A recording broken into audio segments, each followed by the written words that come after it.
Hello, all my horror fans. Welcome back to Hermione's Horror Reviews. On this channel, I do horror book hauls, horror book reviews, both physical and digital media, audiobooks, and so much more. So this is my final video for tonight, and I am going to be doing a kind of a impression of Chapter 4 of Here's to My Sweet Satan.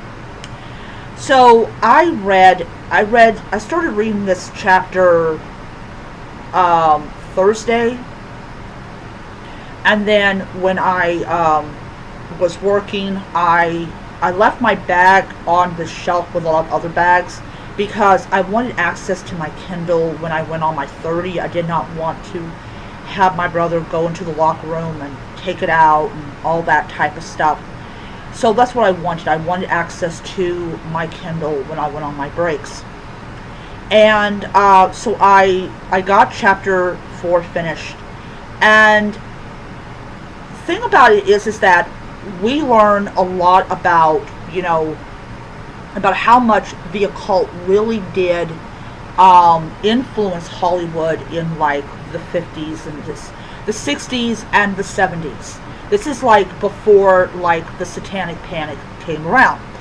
But it also really kind of showed about, they had like Scooby-Doo, Where Are You?, which had like ghosts and monsters in it and stuff like that, and how people, especially children, really loved that show. And if you talk to anyone who watched that show, especially in the 70s, they will tell you, yeah, that was the best show that I ever watched, or something to that effect.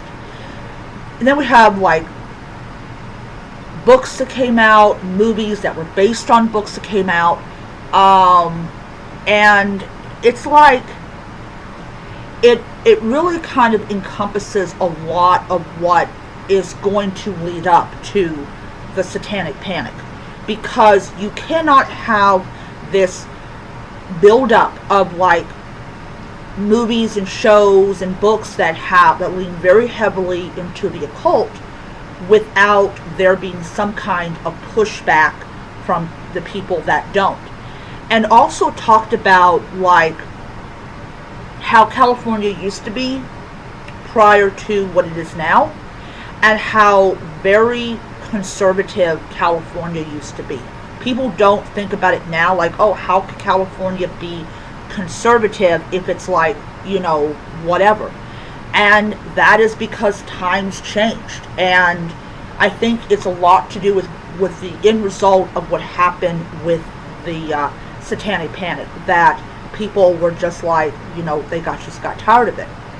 But anyways, so as I progress in the book, I know I'm going to hit the Satanic Panic. It is only a matter of time before we hit the 80s, because the 80s is destined to come and everything. So absolutely I'm enjoying the book. I will definitely have it read, probably, because I do these videos like once a week, because I'm now on chapter 5 of the book. Yeah, we'll see what happens. So I will probably do another video like this on Wednesday, or like maybe, yeah, Wednesday. I'll do it on Wednesday because I'm off Wednesday and Thursday. So yeah, trust me, this girl is looking forward to Wednesday a lot more than I did when I worked at Five Guys. And for people that also want to know, am I going to get any reading done during Wednesday and Thursday? Yeah, I'm going to get plenty of reading done. I probably will have this book finished by Wednesday or Thursday. Alright, so I will see you guys later. Bye.